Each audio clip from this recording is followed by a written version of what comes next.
接落嚟，我哋就有請今日嘅一位嘉賓啦，來自國泰附屬服務可持續發展主管霍永彤小姐 Michelle 嘅。咁 Michelle 啦，帶領住國泰唔同嘅業務啦，包括餐飲、貨運、地勤、洗衣業務嘅可持續發展，咁制定咗唔同嘅減碳、息水、減廢嘅策略啦，同埋避免使用一啲一次性塑膠等等嘅議題。咁我將個時間交俾 Michelle 同我哋做分享啦。唔該晒，好多謝 Steven 啦，多謝 Bell 啦，邀請我今日過嚟啦。咁我諗分享啦，今日唔係話咩特別，我哋做得好好定點樣樣？睇下先，我應該係用呢一個嘅。好，咁我諗少少簡單地介紹一下自己係邊度嚟嘅先啦。咁我諗國泰大家應該最近都飛過㗎啦，疫情之後應該點都去過旅行啦。咁上飛機咧，應該呢段時間都感覺到有少少唔同咗係嘛？希望你覺得我哋咧叫做環保咗啦，係啦，慢慢咧希望你會見到咧，我哋其實喺我哋嘅座位上啦，一次性塑膠咧，其實一定係少咗㗎啦。你食嗰個餐上面咧，其實平日可能會抌嘅東西咧，其實而家已經係再重新清洗嘅，係 reusable 嘅。係啦，咁亦都可能希望你哋會見到其中一個最重點嘅項目，上一年咧就係將一啲 equipment 咧，即係我哋嘅餐具咧，其實由一啲塑膠啦變翻做一啲即係一啲輕金屬嘅餐具，咁economy class 咧都會見到嘅。係啦，咁呢個就係好顯然見到嘅嘢，但係咧頭先有一個同阿 TK 其實都有提過，我哋咧國泰咧一定係會講可持續航空燃油嘅，係啦，咁因為呢個咧亦都係我哋減碳嘅重點策略之一。咁但係今日我係唔會講航空業，因為個個都知㗎啦，係咪先？我哋講一啲貼地啲嘅嘢，所以我會講地勤嘅，係啦。咁咧，國泰咧其實佢有一系列嘅地勤服務啦，或者我哋叫做附屬服務啦。咁我咁啱咧就係睇呢一啲嘅地面服務。咁你會見到咧，其實我哋第一個有貨運啦。咁頭先有 forward 打喺度啦。咁所以其實我哋係做空運嗰邊，空運嘅存倉啦，然後轉口啦或者出口嘅，轉口入口都有啦，係啦。咁我哋亦都有 dining 啦。咁可能大家會食過嘅飛機餐啦，咁嗰啲係我哋出㗎啦。咁亦都有運行李俾你哋去到你哋手上嘅嗰一啲地勤嘅設備，嗰間公司我哋叫 HESI 啦。咁同埋最尾我哋其實都有做洗衣公司嘅商業洗衣，因為你啲 blanket 咧用完都要洗㗎嘛。咁其實咧我哋成個供應鏈上面咧，其實咧國泰都有自己嘅一個團隊。咁但係呢幾個團隊咧，其實唔係淨係 serve 國泰嘅。其實我哋咧呢度唔同啦，譬如我哋有大概10個客戶喺國泰貨運啦。我哋有大概45個客戶喺餐飲啦，有我都唔記得咗幾多個，又係唔記得啦，唔亂咁講。咁但係我哋咧都有超過本身國泰一間公司嘅，係啦，亞潔洗應該大家喺街度見過，有事主講到應該會見到過，係啦。咁但係嗱，好簡單地交代咗，其實呢幾間係咩公司？咁你就會諗到，其實呢幾間公司咧，佢哋環境嘅問題啦，講到可持續發展啦，其實佢哋完全係唔一樣嘅問題嚟嘅。剛剛我其實好身同感受，我係咁岌頭啦，啊 TK 嗰個 presentation，因為呢個係我過往2年 almost 用得最多時間去解決嘅嗰個問題。係啊，我哋喺國泰貨運咧，亦都係有好多 waste 嘅問題啦，木卡板啦，膠紙啦，保鮮紙啦，即係我哋捆貨嗰啲啦，係啦，咁非常多呢啲。咁我陣間好簡單會介紹多少少嘅。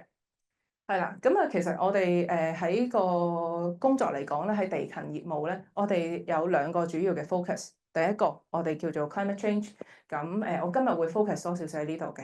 咁第二個就係 material and waste，我今日咧會唔講咁多嘅。咁但係我甚至 PowerPoint 都冇準備添。咁但係頭先我聽到有同事係提過啊，其實呢啲都係大家嘅 concern。我呢度補充2句啦嚇。咁其實 circularity 而家都唔興講咩廢物管理，而家已經講緊係點樣去重新再用，點樣 upcycle，點樣 circular 咗件事。咁我諗可能美心頭先會有分享過，可能佢哋嘅啤酒啦。啱有同事講過，佢哋喺唔同嘅世界各地咧都用緊一啲 upcycle 嘅 concept。我哋喺貨運嘅環境咧，其實上年都完成咗一個 project 咧。其實我哋將收翻嚟嘅膠紙，因為出入口咧，大家捆貨咧都係用保鮮紙同埋膠紙嘅冚住，係啦。咁我哋其實咧就將佢回收，平日都回收㗎啦。咁你送咗去下游，你又唔係好信佢啦，係啦。咁我哋可唔可以做一啲嘢咧？咁樣咁所以咧，其實我哋 partner 咗 with 我哋嘅supplier 係提供膠紙，因為其實我都會買。咁我可唔可以同佢做一啲合作咧？咁其實當時咧，我哋將全部回收咗嘅物料咧，其實我哋去engage 咗一啲 local 嘅 recycler 去幫佢打翻粒啦。打翻粒之後咧，我哋運翻上國內嘅廠嗰度咧，幫我哋重新拉翻做膠紙。所以其實我哋能夠做到嘅咧，係50% 新嘅材料，再加50% 我哋送出去嘅材料，然後變成一張我每一天都會用嘅膠紙。咁咧先係可以幫到回收廠啦，幫到我哋自己啦，同埋幫到成個業界，成個係 ecosystem 咧，係能夠可持續發展落去。唔係淨係我有着數啊，我當然係逼死我啲下游嘅回收商。我唔止你頭先講嗰堆 cert 㗎，我做一個膠紙嘅 project，我連 textile 嗰邊嘅 cert 都要佢攞埋嘅，因為其實膠呢個範疇實在太大啦。我諗呢度都有好多專家，所以我唔一一深入咁去講。咁但係其實呢一啲嘅experience 咧，俾到好多嘅 insight 我哋。咁waste 我諗大家都見到啊，如果可能你做一個 waste audit，你會慢慢見到點樣可以循序漸進慢慢做落去。咁但係 carbon 咧係啲乜嘢咧？我諗大家都好多會避開咗唔講嘅。咁但係我今日會特登講一講呢一個我 prep 嘅時候都覺得係辛苦嘅題目嚟嘅。咁都係嗰句啦，講國泰嘅地勤啦，地面業務唔講飛上天嘅嘢。我哋其實咧都有住一個長遠嘅減碳目標嘅。咁我哋你會見到啦，我哋其實相比起2018年啦，即係 pre-COVID 嘅環境咧，我哋希望喺2030啦、35啦，同埋2050咧有各自嘅一啲目標。我哋除咗2050話會講話係想做到 net zero carbon emission 之外咧，其實我哋都會俾一啲中期目標咧，等自己去喘一喘氣嘅。因為其實一啲都唔容易做，係啦。咁但係好建議啦，如果你今天係未有做一個目標或者做一個 projection 嘅時候咧，其實一定要做，係啦。咁我今日唔會 show 出嚟㗎啦。咁但係咧，其實喺我哋內部嘅表格裏面咧，其實我會做埋咧，就係我今年估我有啲咩 project，然後嗰啲 project 能夠幫我帶到我去邊個位，我仲有幾多要諗。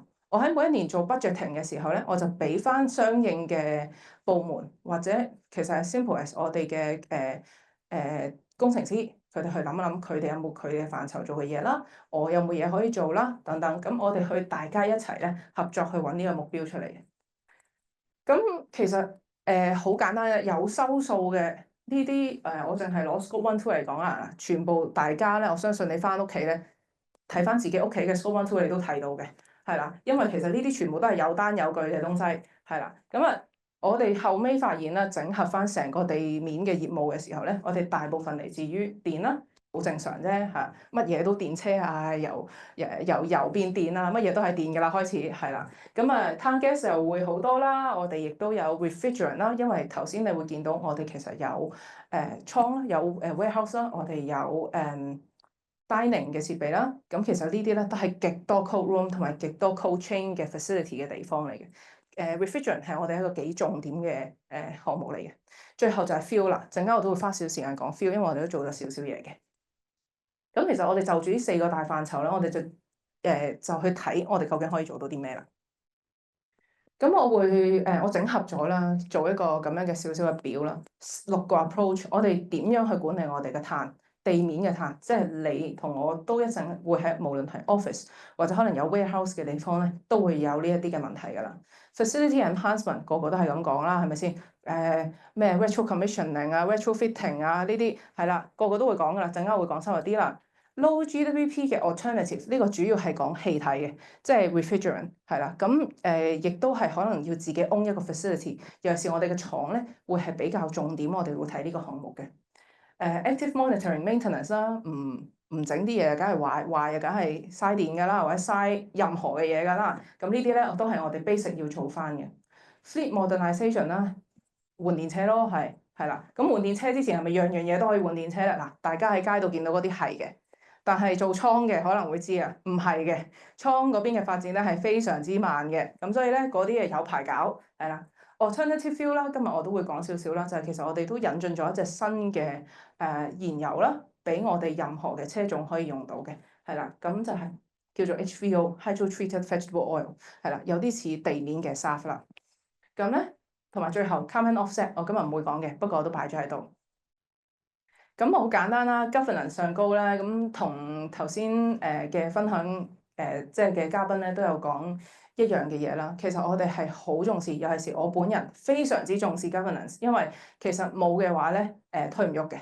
尤其是我自己都係做緊4間公司啦，其實冇可能冇管理體制底下係會做到任何嘢嘅，所以一定第一樣嘢訂立翻好嘅目標啦，即係啲 KPI 一啲長遠嘅目標啦，一啲年嘅按年嘅目標，甚至按月嘅目標咧，我哋都有嘅。然後再去couple with 一個嘅環境管理體系啦，其實係非常之有作用嘅。咁我哋好簡單嘅啫，我哋考 ISO 14000。咁但係咧，我哋由上年啦，我哋其中一間公司貨運嗰邊咧，其實我哋考咗 IATA 嘅一張證，IATA 即係國際航空協會啦，咁係全球性嘅。其實我哋喺 on top of ISO 14000之外咧，其實我哋亦都考咗呢個 IATA Environmental Assessment Certificate， 去睇翻我哋嘅 activity 本身嘅管理體系，唔止係所謂 corporate premises 啊，大家都識 ISO 嘅都知，其實係好多走盞位嘅，佢唔俾你走嘅。係啦，呢一個係特別睇你嘅 operation 嘅，係啦。咁所以咧，呢一個咧令到我哋咧都做咗好多唔同嘅工作啦。咁有住呢一啲嘅體制底下，我就講一講嗰6個 approach 點樣幫我哋繼續管理啦，即係純分享下，係啦，我唔會 share 太多數字啊成嘅，係啦。咁亦都 conscious of time 啦，我 keep 翻我嘅 presentation 係短啲。咁 RCX 啦，係啦，一啲希望對你哋有用嘅嘢啦。嗱，我哋咧喺國泰餐飲咧，其實2年之前做咗一個比較大型嘅一個 retro commissioning。應該我知道有單位喺度，可能 technical side 咧，應該佢哋好叻嘅，係啦，即係 retro commissioning 我唔特登解釋。咁但係其實咧就可以用一個唔使錢嘅情況底下，重新校驗我嘅基建係啦。咁我哋當時咧就睇住我哋嘅 chiller 嚟整啦。係啦，咁我哋重新我用個最 layman 嘅方法嚟講，就係話我冷氣機如果開18度嘅話咧，我要開齊晒5部機咧，我先可以 maintain到個環境嘅嗰個效果嘅。但係今日咧，原來我部機可以調到落10度嘅啫，但係我調到落10度咧，咁我可能就係開4部啦，咁我用電量會少啲。係啦，咁樣即我呢個係一個比較 extreme 嘅講法，但係其實基本上咧就係我哋用好多唔同嘅方法去試點樣先營造到我哋室內需要嘅溫度，但係同時間能夠喺我哋現有嘅設施慢慢減佢嘅使用量。係啦，咁我哋用咗大概1年嘅時間去做呢個 project 啦，完全唔使錢，1蚊都唔使。咁當日咧，我哋當一年咧，我哋係慳咗，淨係一個咁樣嘅重新 tuning 嘅一個動作咧。減咗大概400幾度嘅400幾噸嘅碳排放，亦都係當年咧喺香港裏面最高嘅一個減碳嘅 project 嚟嘅，係啦。咁係啦，咁呢個係2022年發生，700噸，我記錯咗700噸嘅 emission 係啦。咁但係我最想分享係2樣嘢，大家可以攞走嘅，就係大家上網去同你啲 engineer 講，喂，其實咧 CLP 咧都好好嘅。幫佢買賣廣告，佢其實俾咗一個 eco building fund，點解唔使錢？我攞咗20零萬嘅啫，係啦，做咗少少嘅一啲工作，20零萬即係應該 afford 到嘅，好多公司都咁咧就都唔使，因為我申請咗佢個分，佢就 compensate 翻俾我，係啦。咁你大家上網望一望呢個 eco building fund，可能對大家都有用嘅。另外啦 ，CLP 咧其實都會派出一啲 specialist 咧，去幫你去睇下你有冇一啲嘢可以做到嘅喺呢個環境，可以俾個電話佢哋試下，睇下佢哋幫唔幫到你。最尾啦，就係呢個 retro commissioning and retro commissioning 同埋 retrofitting 嘅 charter。其實咧，佢係一個 training 嚟嘅。咁尤其是一啲 engineer，我自己都係硬住頭皮要上堂嗰種，就都上到嘅。但係我都唔敢亂咁上，因為好長嘅呢啲太 technical 啦，唔識。咁啊，engineers 咧其實係 eligible 咧去參加呢一種嘅training 嘅。training 之後咧，佢會有個師傅跟住你咧，就去教你喺你個大樓度點樣去做一啲工作嘅，係啦。咁其實咧，呢啲係一啲唔同，我諗線上或者線下嘅人都可以參考嘅一啲 program，喺街度可以揾到，亦都係盡力幫你去減到碳嘅。咁但係好啦，呢啲講到基建，唔係個個都有大樓啊，唔係成啦嚇。咁不如我哋講一啲 specific 啲嘅 project 啦。咁啊，去到國泰餐飲嚟講，你食完啲飛機餐，我都翻嚟要洗噶嘛。咁洗嘅時候咧，其實我哋用緊無數嘅水啦、電啦，其實我哋24小時嘅。咁咧，我哋嘅洗水線係24嘅。咁你會 imagine 到其實無論係 town gas 嘅 demand 啦，無論係電嘅 demand 都係非常高，水啊更加啦，係啦。咁其實咧，我哋都做咗一啲嘅targeted 嘅 utility saving 嘅 project 咧，去幫佢去做到一個減碳嘅動作。咁亦都喺呢一度買個廣告啦。我哋未來喺呢1-2個月都會出一個即係一個 promotion。其實我哋喺個洗水線上高咧，亦都做多咗一個動作。其實咧，全球嘅飛機餐咧，其實都會抌，食唔晒抌咯，係咪？即係點處理啫？頭先都講過啦，根本就冇 capacity 香港。咁我哋咧其實都加咗一個特別嘅系統咧，其實去將我哋未來嘅飛機餐翻嚟嘅廚餘咧，我哋都可以分翻類，係啦。當無論邊個使用我哋廚房嘅嗰啲航空公司咧，都可以幫我哋做翻一個分類，將 food waste 袋翻入去要去嘅地方就係 O-PARK。我哋指翻去咧，起碼佢可以用到嚟發電，係啦。佢未必係最好嘅選擇，咁啊煮少啲咯，或者大家相機食多啲。我可唔可以咁樣叫你先？我作為一個 service provider，我未必得嘅。咁但係咧，其實我哋都 partner 咗 with 好多唔同嘅 party 去令到呢件事成真啦。咁以至到香港未來咧係一個可以回收到我哋飛機食剩嘅嘢嘅一個地方。呢個係一個非常好嘅香港嘅故事。咁頭先都講過啦，我哋好 target 按一啲嘅 specific 嘅 equipment 做一啲嘅 project。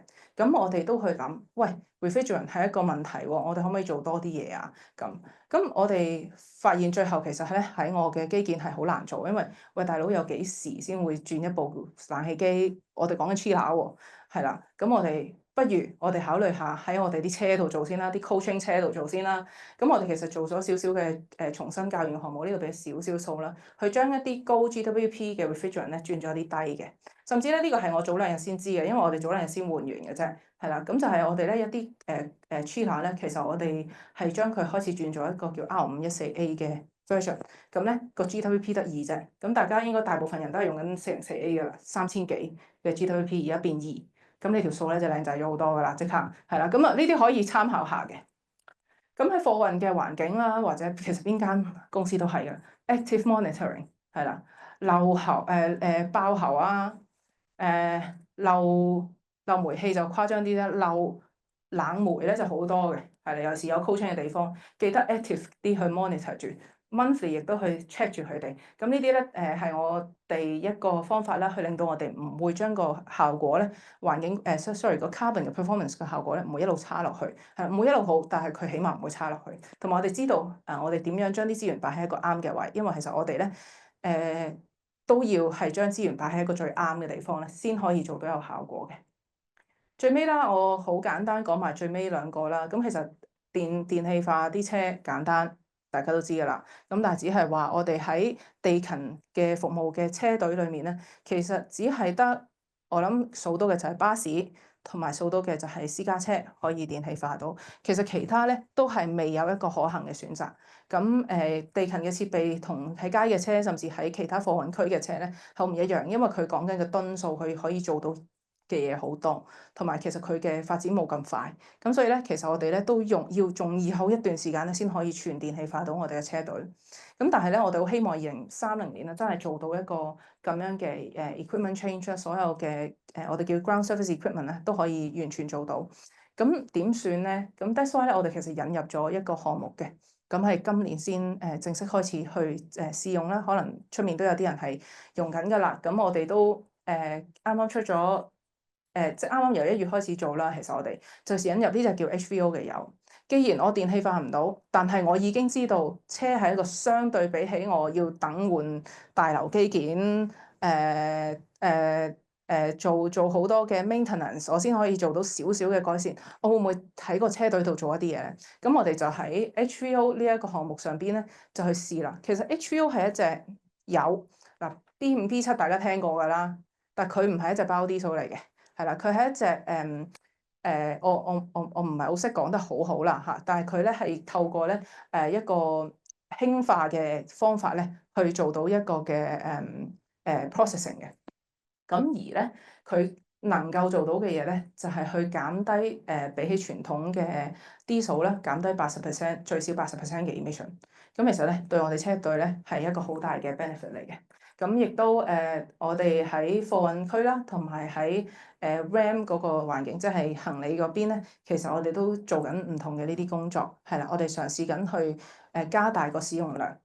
咁少少就係話，其實佢係用 waste cooking oil 出嚟嘅一隻產品啦，係啦。咁我哋嚟緊咧都會做一啲工作咧，去將個 waste cooking oil 連翻落去我哋其他嘅公司裏面，睇下可唔可以咧喺個生產線上邊咧，或者個供應個 ecosystem 上邊係啦，個 supply chain 上高咧可以更加連貫。我哋其實自己都有生產到一啲廢油出嚟㗎嘛，應該 Dunwell 咧係有幫我哋手咧去做一啲嘢嘅，係啦。咁我哋其實咧我哋喺 cooking oil 啦，一啲 cooking oil 收到翻去之後咧，做完 processing 咧，其實就會出咗呢一隻HVO 嘅油。咁呢隻油咧，其實係能夠減到80%啦。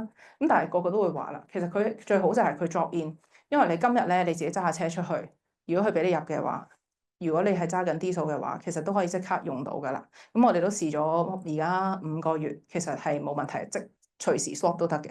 咁對於我哋 operation 其實好正嘅，因為其實我哋而家今天咧喺我哋嗰盤數裏面咧，佢係慳咗少少錢添嘅，係啦。咁但係如果大家話我入緊一啲好平嘅油，係啦，好平嘅線係唔係牌價嗰啲油啦，即係大家唔講啦，入喺倉嗰啲油係唔同嘅，係啦。如果用嗰啲價錢嚟比咧，可能佢貴少少。但係如果你用普通牌面嗰個價嚟比咧，其實 HVO 咧唔係一個差嘅選擇嚟嘅，佢亦都唔一定係貴啲嘅。咁所以咧，大家可以考慮下喺自己 operation 裏面有冇一啲地方可能可以用到咧。咁但係 disclaimer 啊，HVO 咧 HVO 嘅100，我哋叫 RD100啦。咁其實咧就只係 R100。佢只係可以喺非路面交通使用，即係可能譬如我哋有一個我哋見到香港嘅 case study，譬如 Modern Terminals 嗰啲咧，佢喺佢個碼頭可以用得啦，我哋喺airside 可以用得啦，係啦。咁但係你話啊，我哋喺街用唔用得啊？咁其實咧，青衣站咧，青衣嗰邊咧，其實有一個油站咧，已經可以 offer 到 R20嘅，係啦。咁啊就係即係20% of renewable diesel。再加咗80%嘅傳統傳統嘅 diesel 溝埋一齊嘅一個 blend versions，咁呢個咧亦都係能夠幫到大家咧慳減一啲嘅碳排放嘅。咁所以咧，我今日好 focus 我嘅presentation 喺 carbon 嗰邊，因為我諗呢啲係我好想避開唔講，但係其實呢啲係好需要 address 嘅問題。咁我都分享一下我哋而家做緊嘅 progress 喺邊，亦都希望大家咧去 govern 翻我哋其實喂。Michelle，你上年咁講，今年係咪做到㗎？我好希望下年你哋記得我嘅 presentation，然後你逼我做翻嗰樣嘢出嚟。如果我唔記得咗嘅話，係啦，咁咧其實我哋喺呢一個地面業務啦，我哋其實係存在住一個 KPI 啦。我哋係希望喺長遠嚟講咧，做到2050做到 net zero 嘅。咁而我哋有6個 approach，剛剛講過啦。我哋喺我哋 facility side 喺車同埋喺油方面啊，我哋做緊唔同嘅工作。咁亦都最尾啦，好想帶出就係，其實我剛剛講嘅所有嘢。我都只係一個 supplier 嘅角色，去幫國泰咧實現到佢嘅可持續發展目標。咁其實我覺得每個人都有 play 一個 part 嘅。咁最尾就係其實我哋一定要 work together，因為剛剛無論講廢物嗰個 project 啦，即係我哋circularity 嘅 project 啦，定係剛剛我講我哋將嗰個 equipment 變咗做一啲可以回收到廚餘嘅，係啦，定係剛剛講我哋 facility。各方面嘅一啲工作，其實都係靠住唔同嘅 professional 咧去俾意見我哋。Not necessarily 嗰啲係要俾錢嘅嘢，但係你要諗同埋你要自己去 reach out。其實我哋啲 project 咧而家開始咧就去到比較國際啲啦。我哋其實覺得我哋唔想坐喺度等，我哋不如打俾對家啦。不如上日去，我當去新加坡飛過嚟，我打去新加坡，喂，你可唔可以幫手做呢樣嘢？嗱，你做到 A 咧，我就做到 B 噶啦。我哋可唔可以夾埋一齊做？係啦，我哋開始做緊呢樣嘢，等成個供應鏈咧都係更加實在一啲，係啦，即係唔好大家得個講字，同埋大家自己喺個 local 有 local 嘅嘢要做，但係 internationally 有啲嘢係真係需要 facilities 要 push through 到咧，我哋先可以做到更大嘅工作。咁所以我哋都leverage 翻我哋嘅 network 啦，去做翻呢一樣嘢。咁所以今日我諗我分享到咁多啦，咁都多謝大家 overtime 咗咁多，都仲係喺度聽緊，係啦，咁啊多謝。兩位都係邀請我過嚟啦，thank you。